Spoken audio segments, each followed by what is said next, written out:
Yo, what's going on, everybody? So I wanted to make this video talking about the top 3 reasons that I believe, so this isn't anything involving, the science behind calories and how fat loss works or anything like that.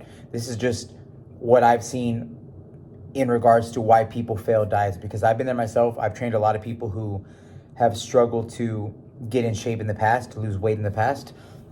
And this is just what I see. So again, there's not going to be, it's nothing about science. I'm not going to be like, oh, well, I found in this study that this is how psychology, is working in the human mind in regards to dieting. This is just me fucking talking about what I've seen and what I think, right? So don't quote me on this. This isn't like the end all be all. And I'm not going to put these in order. I'm just going to talk about 3 things that I see often that really fuck up people's diets. So one of them is, the first one I would say is, right off the bat, when you're deciding that you're going to change your lifestyle and you're going to start changing the way that you're eating and things like that, what people tend to do is they go extremely low calorie just purely by accident. So you're waking up every single day for the last 5 or 10 years and you're going to Starbucks and you're getting a Frappuccino that has 800 calories in it. And then you're going to work and for lunch you'll have something fast. Maybe you'll have a salad, but you have a shitload of ranch in there, which is a lot of calories. Croutons. You'll come home for dinner and you'll have something quick like a TV dinner, or you'll have a lot of snacks in between the day. On the weekends you go out to drink and things like that. So you're doing that, and then you decide, hey, I want to change my lifestyle. I know that I need to do something, which is awesome. But then what you do is you go extreme on the other side, where you're like, oh my God, I've been eating these foods. You're blaming the foods, right? Because you don't understand exactly how dieting works. You're like, it's the foods that are making me fat. Not that they're very high calorie and they're delicious, and they're not very filling. But you're looking at the foods, and this is actually leads me to my second point in a bit. But you go from these foods, and then you're like, I gotta go all the way over here. So you just fucking jump ship. All I'm gonna eat now is chicken breast and broccoli and white rice and oatmeal and blah blah blah blah blah. So you could have went from eating, let's say, 3,000 or 4,000 calories a day, 5,000 even. It just really depends on the person. You can go from that to, since you're switching to all these super dense, filling, lower calorie foods, you can go from eating 3,500 calories a day to the next day eating 1,500 calories, right? So you're literally cutting down your calories by 2,000.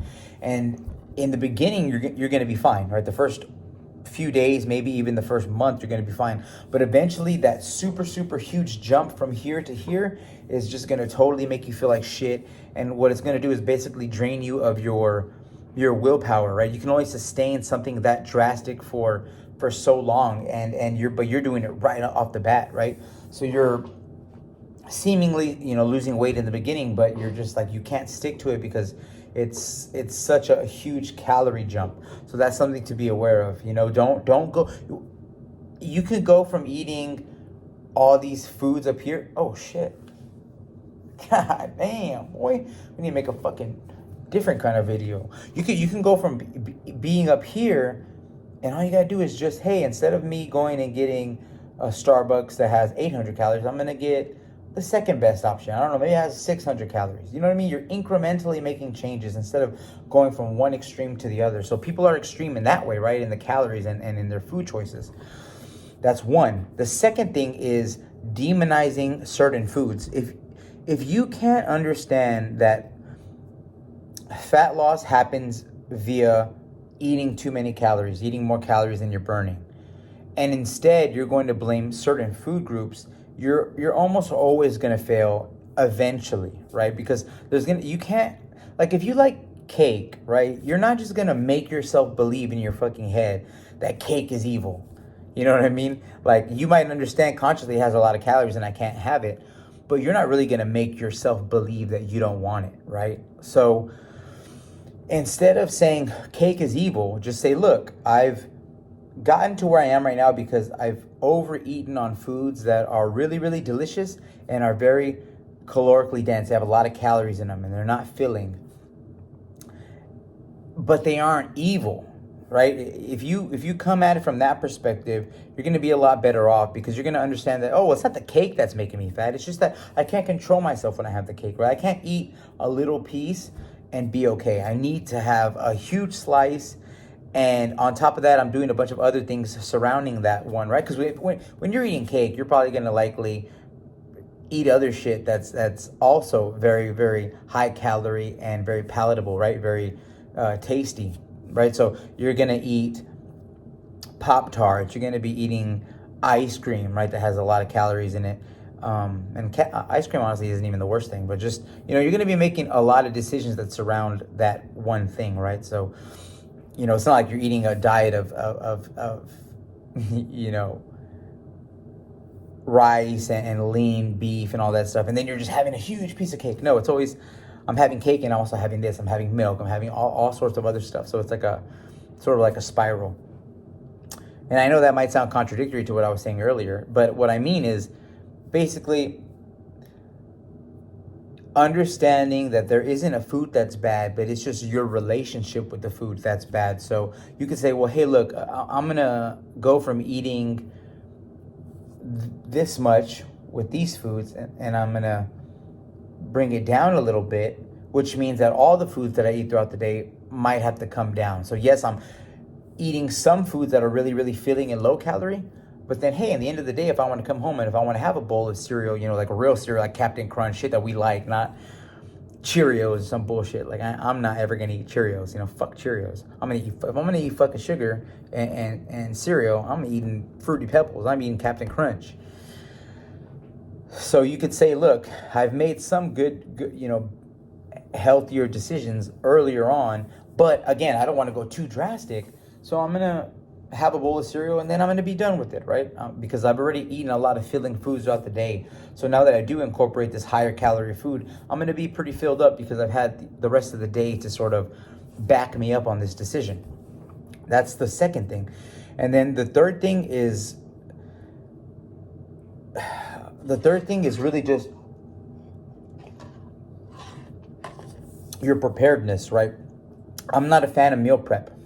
And you don't need to meal prep, but one of the things that's going to set you back is if you don't have at least a plan, right? So you can say, hey, look, this is why some extreme diets in the beginning have some success, because at least you have a plan, right? At least you're like, hey, I'm cutting out all carbs.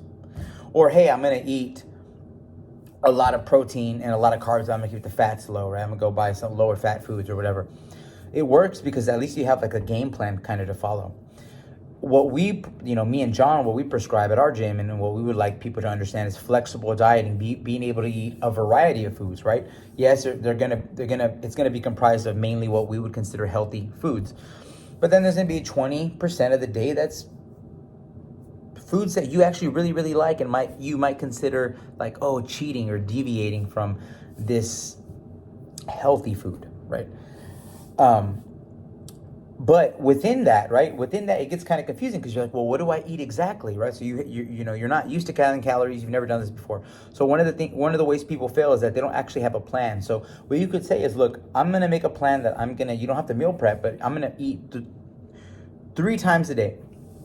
And the first meal I eat every single day is gonna be this meal, right? Whatever meal you like. It's gonna be eggs and it's gonna be a few pieces of toast and it'll be some turkey bacon.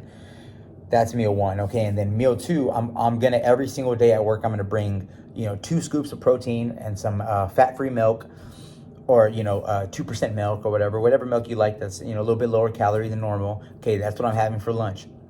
And then dinner, hey, I'm gonna fucking I'm gonna go out and I'm gonna get Chick-fil-A or whatever. Like you're still being reasonable, but at least you have a plan. It isn't some strict meal plan that you got to prep, because I don't do that, but at least you have a plan. So you don't want to be unprepared at all. You don't want to say, well, hey, look, I'm counting my calories, so I'm just going to go throughout my day and just, in the beginning, right, when you're not used to it. When you get a little bit more advanced, you could do that. You could just say, hey, look, I'm just going to go out today and see what happens, because I have a good understanding of food. I have a good relationship with food. But in the beginning, right, when you're not used to sticking to something, you need a plan at least. So even though we prescribe eating flexibly and eating foods that you like, you still want to have a plan within that. So at least I would say pick how many meals you're going to eat throughout the day, and then at least try to pick an amount of protein that you're going to hit. Like, how many?